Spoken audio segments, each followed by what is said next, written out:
Menteri Koordinator Bidang Politik, Hukum, dan Keamanan Mahfud MD sepertinya sudah bersiap menjelaskan soal adanya transaksi mencurigakan Rp349 triliun di Kementerian Keuangan. Apalagi setelah namanya disebut-sebut dalam rapat Komisi 3 DPR RI bersama PPATK pekan lalu. Kini Mahfud MD menantang anggota DPR RI yang memberikan komentar kerasnya pada rapat kemarin agar tidak absen begitu dirinya hadir. Nama-nama yang disebut Mahfud adalah Beni Kaharman, Arteria Dahlan, dan Arsul Sani. Tantangan itu dia cuitkan melalui akun Twitternya. Ia juga tampak menyindir DPR agar tidak maju mundur lagi mengundang dirinya untuk uji logika dan uji kesetaraan pada Rabu besok. Mahfud menegaskan jika pemerintah bukanlah bawahan DPR. Sebelumnya dalam rapat dengan PPATK, Arteria Dahlan sempat menjadi sorotan lantaran menyebut jika Mahfud MD bisa dipidana karena membocorkan dokumen negara soal adanya transaksi janggal di Kementerian Keuangan. Coba tunjukkan.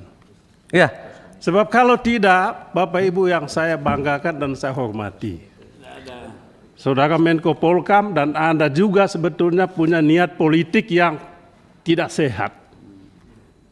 Ya, mau memojokkan Kemenkeu atau sejumlah tokoh di Kemenkeu. Itu yang saudara lakukan. Itu yang saudara lakukan. Coba tunjukkan ke saya. Pasal mana? yang menjadi referensi kami adalah Peraturan Presiden Nomor 6 Tahun 2012. Nah, pasal mana? Ini turunan dari Pasal 92 ayat 2. Pasal 92 itu hanya mengatur tentang masalah komite.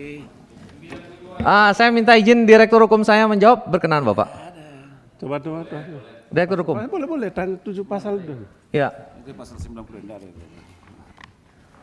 Itu aturannya beda. Pimpinan. Jadi di setiap negara Nggak itu ada. memang dalam konteks Yang saya penanganan- tanya simpel aja Pak, tunjukkan pasalnya itu. Pak. Bukan dasarnya apa? Jadi di pasal 92 itu mengamanatkan pembentukan komite dengan perpres. Pak, saya ini kan gini Pak, mohon maaf. Ini mohon maaf politisi ini bukan anak bawang ini Pak, bukan taman kanak-kanak. Pasal 92 ayat 2 yang Anda sebutkan itu saya bacakan. Ya. Saya bacakan. Pembentukan Komite Koordinasi Nasional Pencegahan dan Pemberantasan Tindak Pidana Pencucian Uang diatur dengan Peraturan Presiden. Ya. Betul. Ya, ini Peraturan Presidennya. Ya. Saya baca dari awal sampai selesai.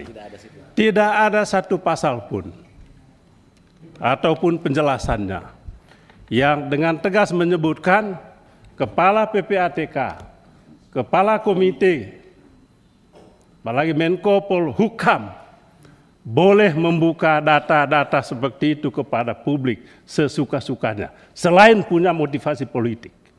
Itu yang Anda lakukan. Itu aja Pak Ketua. Benar apa tidak? Tanya dulu benar apa tidak? Ya, maka betul tidak itu motivasi politik. Allah sama sekali tidak Nggak ada. usah sumpah sebut-sebut Tuhan di sini. Tidak ada sama sekali. Lalu maksudnya apa? Saya menjalankan fungsi saya sebagai sekretaris Komite Nasional. Oh, saudara tidak ikut membuka itu ke publik? Saya enggak. Oh, hanya kepala komite? Hanya Pak Menko Polhukam. Bapak Oh, bisa dan konfirmasi. Anda tahu dan pastikan bahwa itu tidak sesuai dengan aturan. Tahu? Saya Ya tahu toh? ya. Oh, tahu. Ya itu Pak Ketua. Jadi saya minta saudara kepala komite Menko Polhukam dihadirkan di tempat ini dalam waktu sesingkat-singkatnya. Sekian dan terima kasih.